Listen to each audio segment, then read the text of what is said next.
Welcome to National Parks Traveler, where we explore the national parks and the issues that involve them. This is Kurt Rapinchek, your host at National Parks Traveler. We opened this past week with Traveler's second annual Threatened and Endangered Parks package, a collection of stories that looks at issues that are degrading some of the very elements that justified the inclusion of some sites in the national park system.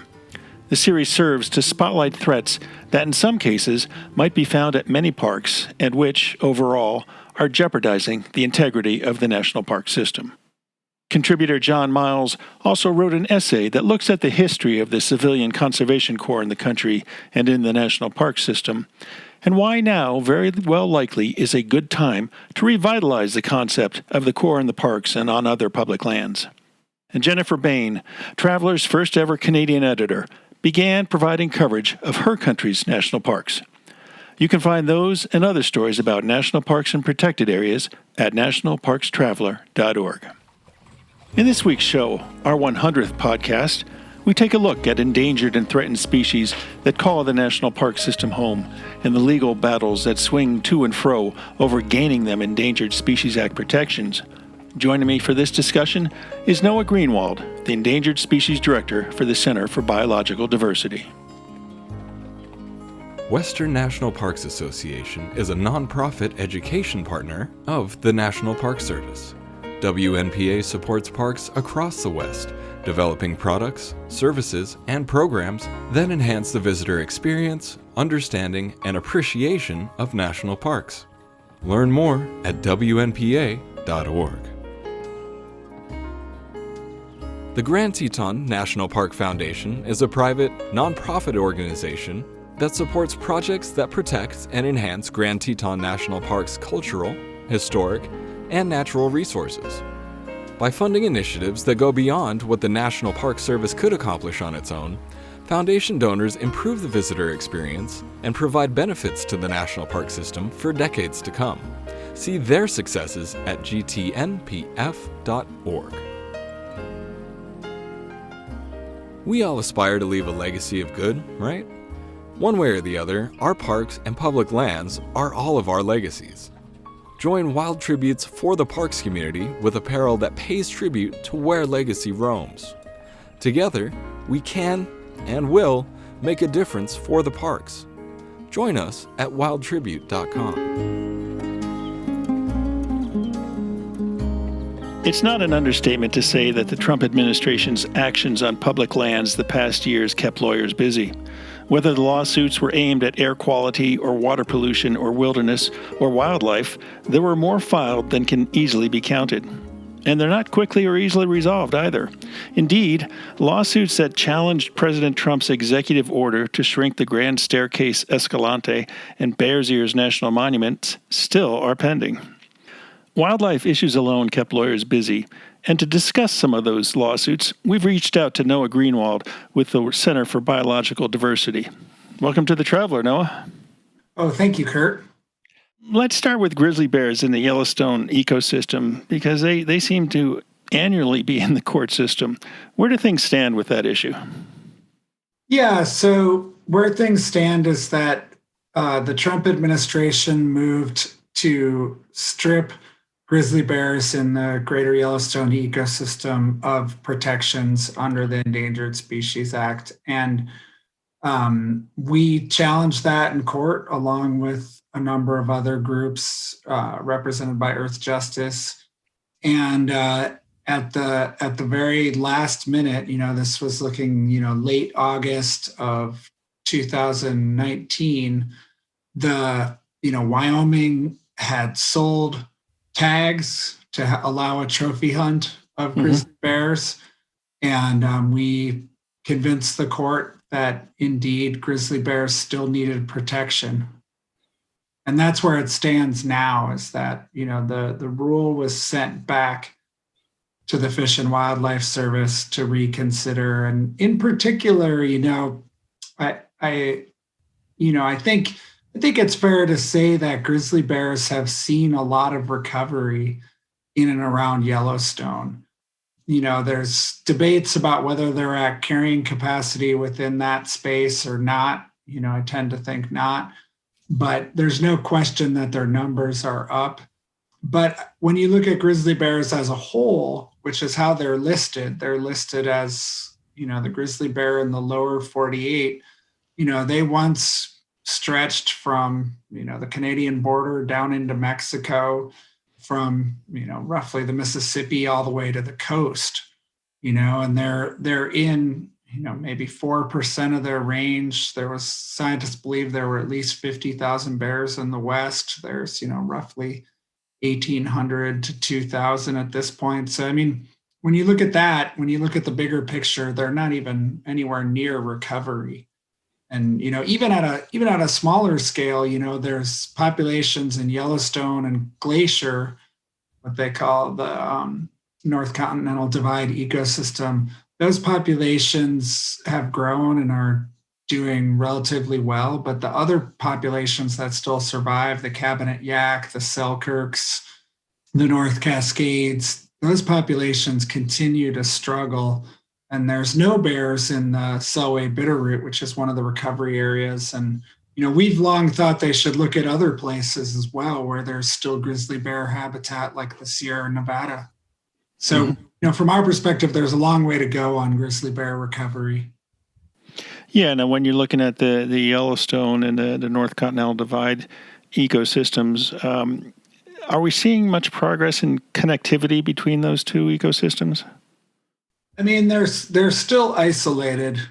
There's been bears that have moved south or north, and they've gotten closer, but it's mostly been males, and so it's still a work in progress. And the Selway Bitterroot, actually, it's a really large recovery area. If there were bears back in there, that would make a big difference towards connecting existing populations. Yeah. Now, you mentioned the North Cascades ecosystem, and of course, in December, we saw the center file a lawsuit to get that recovery program back on track, and it's kind of an interesting situation with first the Interior Department was for it when Ryan Zinke was Interior Secretary, and then David Bernhardt said, no, we're not for it, and it seems to be ping-ponging back and forth.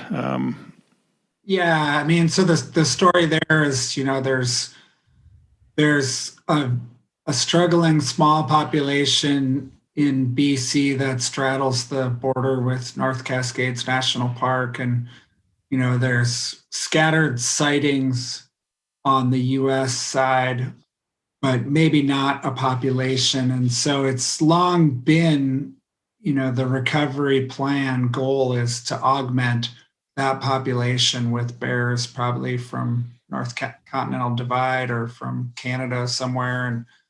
And actually the recovery plan called for them doing an EIS to do that by 2002. They hadn't done it. And then finally, under the Obama administration, they started the EIS process. And then, Trump administration came in. Initially, you're correct, Zinke, indicated some support. And then, I'm forgetting his name, the representative in Congress from that area, Republican.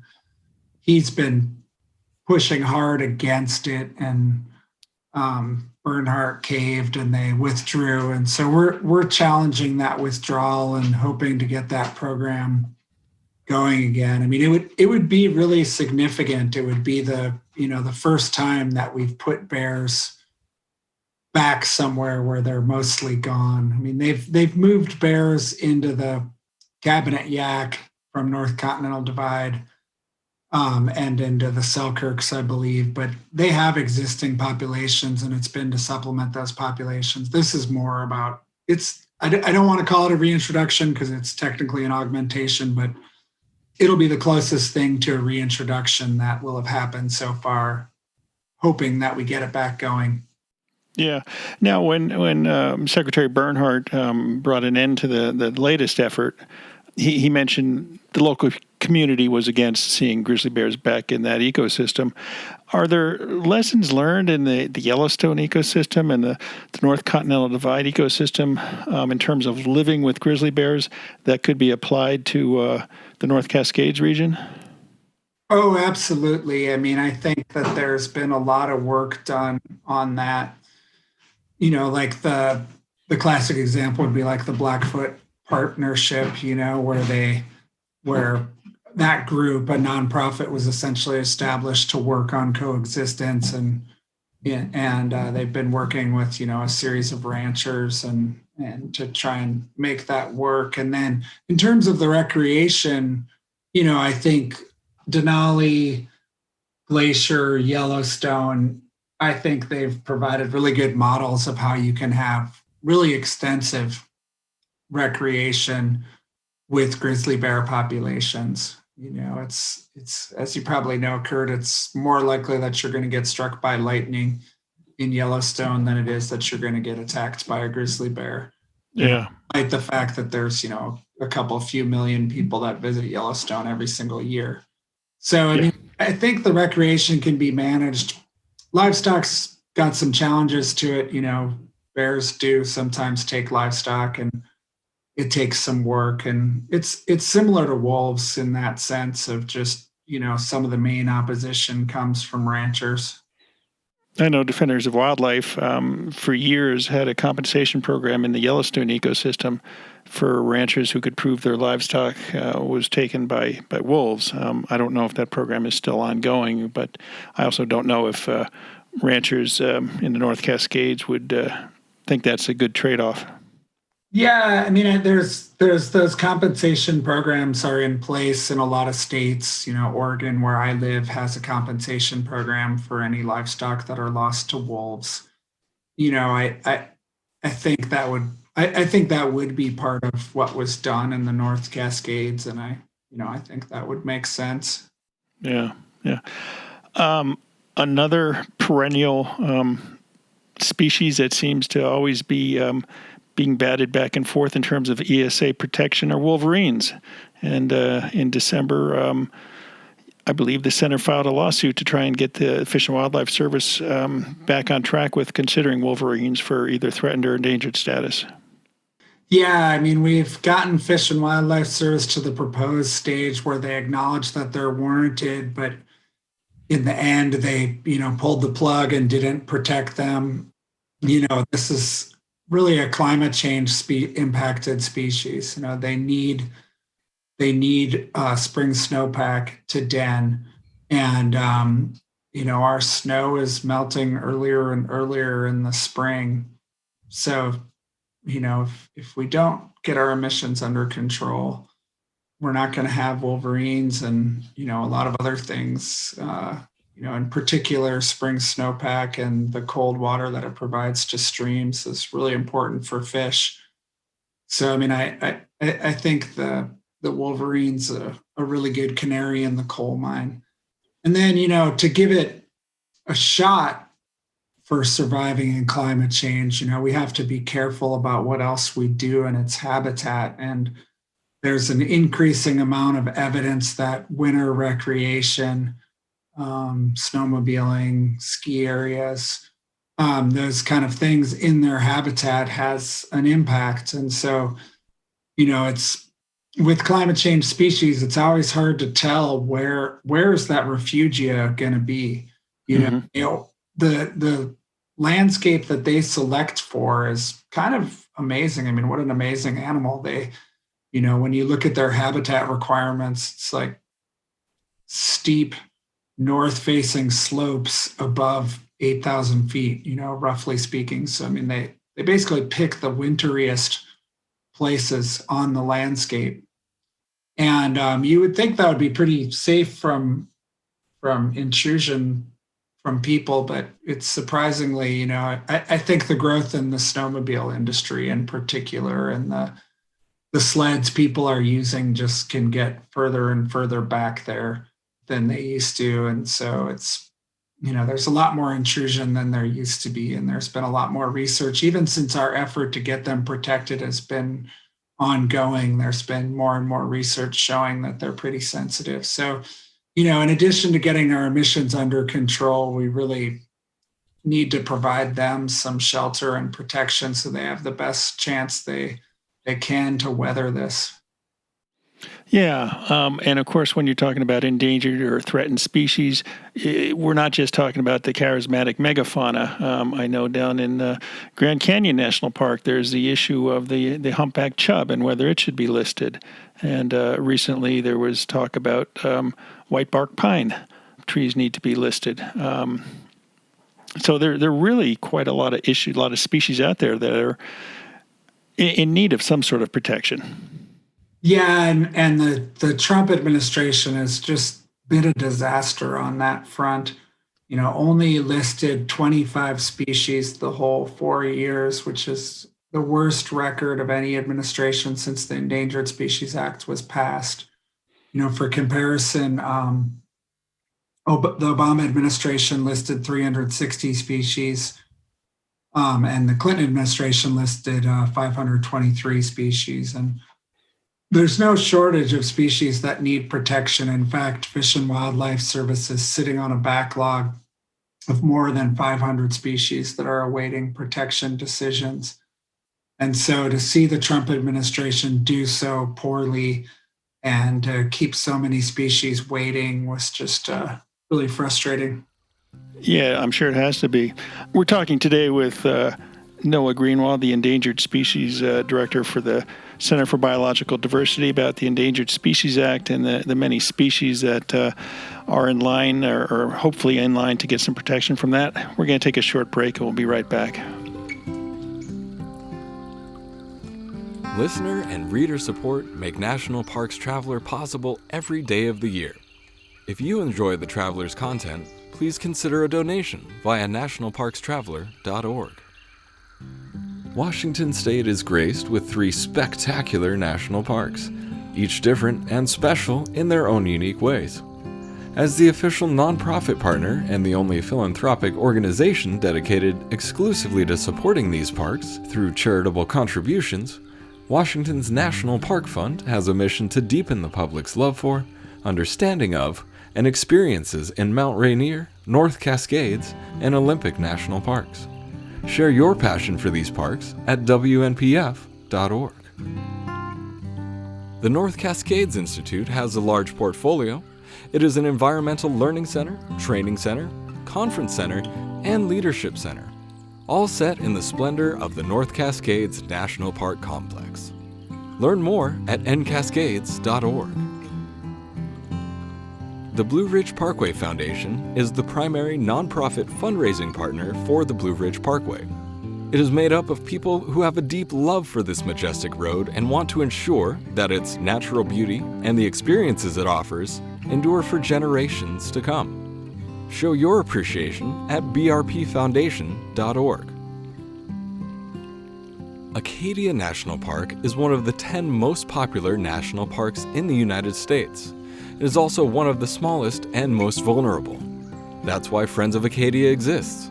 Friends of Acadia is an independent organization of passionate people inspiring those who love this magnificent park to make a real and lasting difference for Acadia. You can make a difference at friendsofacadia.org. Okay, we're back now with Noah Greenwald from the Center for Biological Diversity talking about endangered and threatened species.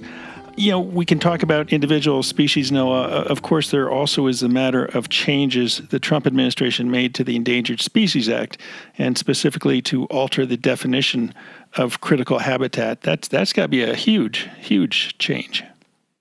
Yeah, for sure. So in 2019, the Trump administration promulgated 3 rules that change how the Endangered Species Act is implemented. And you're absolutely right. One of those relate to the definition of critical habitat. Essentially, what critical habitat does is it requires federal agencies to avoid adversely modifying critical habitat of listed species in actions that they fund, permit, or carry out. And what they did is they defined adverse modification to say that a project would only adversely modify critical habitat if it affected the whole of critical habitat. And it's really a problematic definition for endangered species, particularly ones that have a wide distribution. So, for example, the northern spotted owl has over 9 million acres of designated critical habitat. And by this definition, there's just really no clear cut. You could clear cut, the biggest old growth patch possible, and it would still never affect the whole of that 9 million acres. So it really exposes listed species, threatened and endangered species, to a death by 1,000 cuts. And that's often how species become imperiled in the first place. It's not one thing. It's multiple things over time. It's multiple clear cuts. It's multiple dams. And already under this theory, they actually approved a dam in outside of Jackson, Mississippi, in critical habitat for the Gulf sturgeon.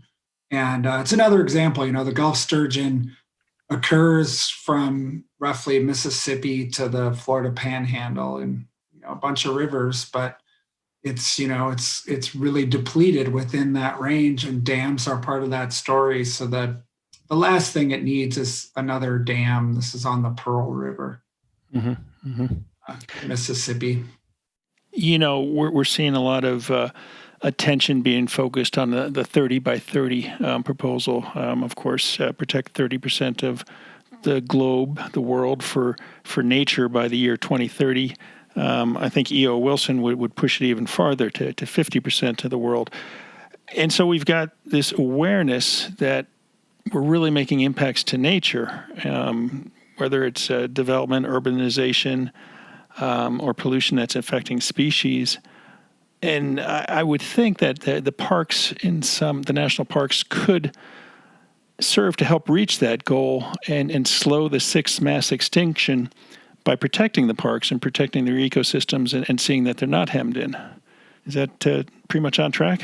That's absolutely right. And, in terms of the extinction crisis, scientists, at the same time that the Trump administration is weakening the Endangered Species Act, scientists from around the world have been raising the alarm bells about the extinction crisis.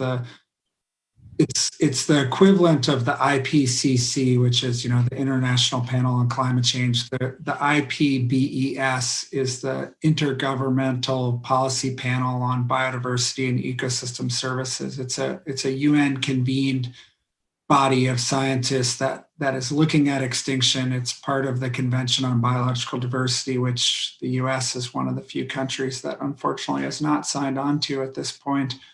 But last year, they issued a report warning that as many as 1 million species are at risk of extinction in the coming decades. And, that the whole idea of 30 by 30 and actually 50 by 50 is the idea is to address the extinction crisis and to protect biodiversity and ultimately to protect our way of life. And so I think parks, as areas that have strong protection for nature, those are kind of, the part of what grounds us. I think parks and wilderness are sort of our starting place for getting to 30 by 30. And, I think for the rest of public lands, if we're going to get there, we're going to have to protect the rest of public lands in a much more substantial way than we are now, as well as, get more national wildlife refuges and, protect some private lands as well. Like we're not gonna get there with public lands alone, I don't think, particularly in places like the southeastern US where there's really a lot of biological diversity. There's a lot of species, particularly in the rivers and streams, but there's not a lot of public lands and there's not a lot of protection. So that has to be part of that 30 by 30. Yeah, and I guess the question is, or the one that I have is, how do we get the country behind such conservation? I mean, it seems that we go in 4-year sprints, either for protection or for development that harms species. And as the most recent presidential election demonstrated, the United States is pretty divided in terms of goals, for lack of a better word. But is there hope out there that we can get to 30 by 30, or increase the number of landscapes we protect? I certainly hope so. I mean, one thing I would say that gives me hope is I agree. I think the election highlighted that we're divided, but I think on that issue, on protecting nature, that's an issue that we're considerably less divided on than we are on other issues. I mean, I think the passage of the American Outdoors Act, I think is that what it's called? Is that the exact right? The American Outdoors Act, yeah. Yeah, that is right. Okay, good. The American Outdoors Act. Yeah, I mean, I think the passage of that highlights that fact that we're on that issue, we're less divided. And I think polling shows that too, that, a majority of Republicans will say that they support the Endangered Species Act and that they want to see endangered species protected. And so I do think there's hope in that sense, but, I think really we need to dedicate considerably more resources to it. And, sometimes it breaks down into this sort of jobs versus the environment dichotomy, which I think is really a false dichotomy, because if we're going to address the extinction crisis, if we're going to address climate change, there's a tremendous amount of work to be done. And I think, we need more awareness of that restoration is key, that I don't think people are aware enough of that land clearance, that cutting down forests, that plowing up the ground is actually a pretty giant source of emissions, almost comparable to burning fossil fuels. And so we need to restore the land if we're going to address climate change. And it's the same thing that species need. And that means jobs, there's restoration jobs that are needed and we should do. We just have to dedicate the resources to that. So I'm hopeful that happens. And I'm hopeful that we do a better job of protecting what doesn't need to be restored, what still has a natural state. Yeah. I guess there's some hope in what we saw this past year with the COVID situation, and people flocked to the outdoors. They wanted to get out into nature, and so maybe there's a lot of movement overall to see more nature protected. What does the legal landscape look like going into the Biden administration? Are some of these issues easily resolved by the new administration, or will we see this litigation drag on seemingly forever? Well, we're certainly hopeful. So we challenged those regulations in court, and that's we, along with Earth Justice and NRDC and Sierra Club and National Park Conservation Association, all sued over those regulations, as did a number of states, and that's all in front of the same court in California. And so, the administration, could settle that litigation, could agree to set those regulations aside. So we're hopeful about that. We're going to be bringing we have a lot of litigation over species that are waiting for protection. We have a suit in DC over more than 200 species that are waiting for protection decisions. We're likely to add to that in the coming few weeks. So, we're hopeful to get listing of species back on track and get protection to species that need it, which I think, just highlights the need to protect more of nature. So, I'm hopeful, and the Biden administration certainly has the ability to fix some of these things and get us back on track. I'm heartened by Representative Deb Haaland as the choice for Secretary of Interior. I think that represents a substantial shift from Bernhardt, certainly, but also even, from someone like Secretary Salazar at the beginning of the Obama administration, which, he supported energy development on public lands. And so I like to think that we're in a considerably different place than we were even at the beginning of the Obama administration. Yeah. Now, right before Christmas, a bunch of groups called on President-elect Biden to take action to confront the extinction crisis by signing an executive order that would declare the extinction crisis to be a national emergency. Any insights into the incoming administration and whether the president-elect will get behind that?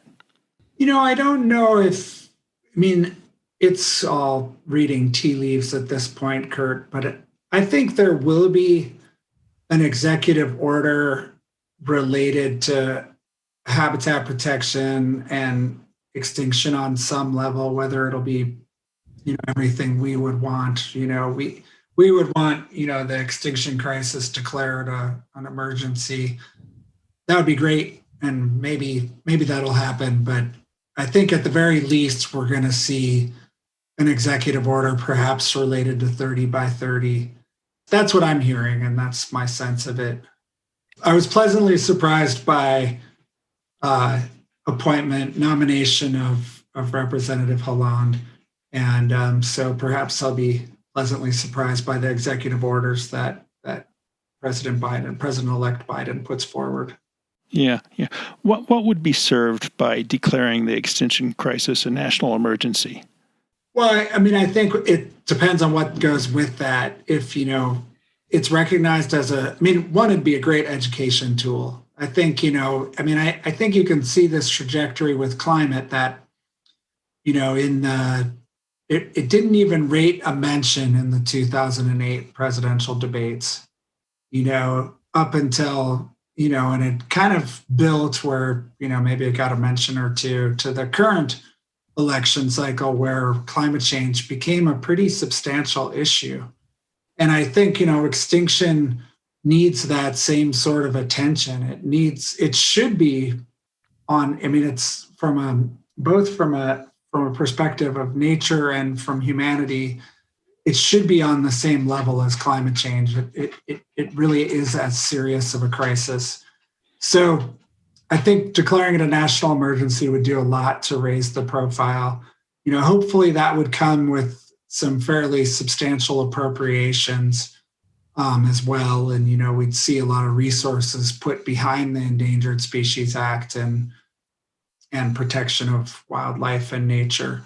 Right now, for example, the budget that Fish and Wildlife Service has for recovery of endangered species is around $70 million, which from a federal government perspective is just a pittance.